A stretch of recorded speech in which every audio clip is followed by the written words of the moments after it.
voting in the county of Waller has been a very difficult experience as a student. It's like we're basically having a constant fight for voting rights. We know that we're wrestling against these demons, Father God. We're wrestling against them. Can I get all the speakers to come over here, please? We're good.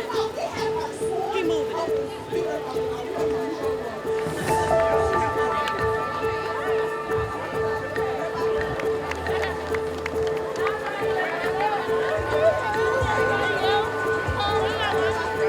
Next week, next month, next year, next decade, Black lives will matter. I'm a third generation attendee and now graduate of Prairie View, so I was very much aware and having knowledge of the past voter suppression tactics that has been used.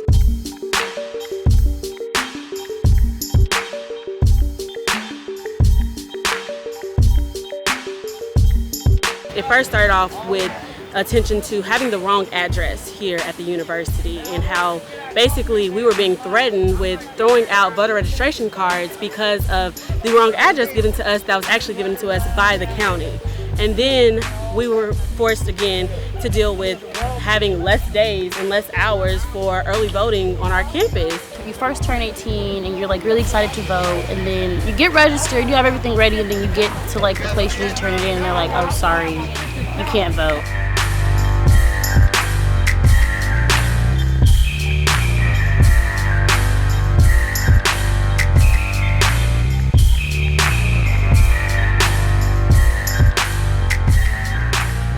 This advocacy that we're doing there now is part of a long road of voter suppression that has been particularly aimed at a group of Black young voters in Waller County.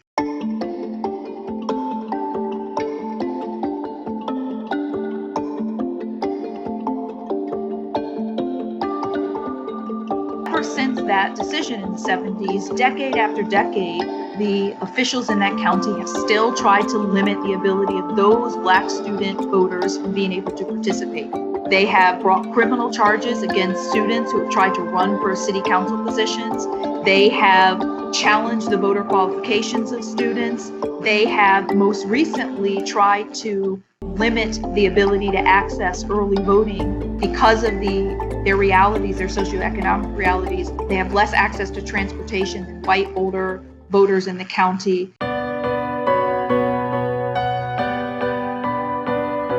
The great amount of the student body don't have a car. And if they don't have a car to get off campus or get to a further distance, how can they vote? How can they exercise their rights?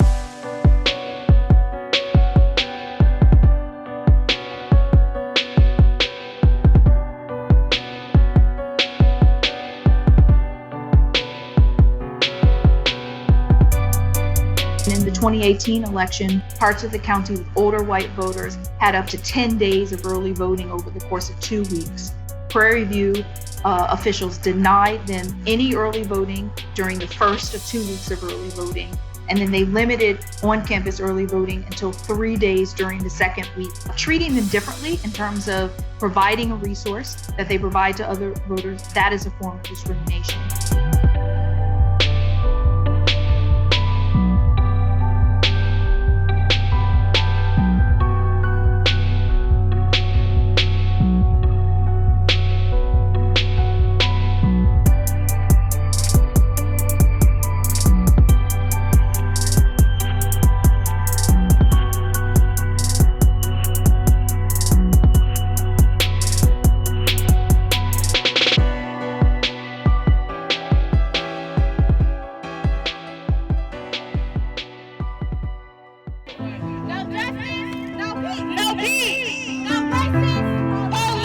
It's very important, especially as activists and organizers, to make sure that we're also aware and knowing what's going on and how we can help those who have a voice but don't know how to use it, and being involved in advocating for their communities.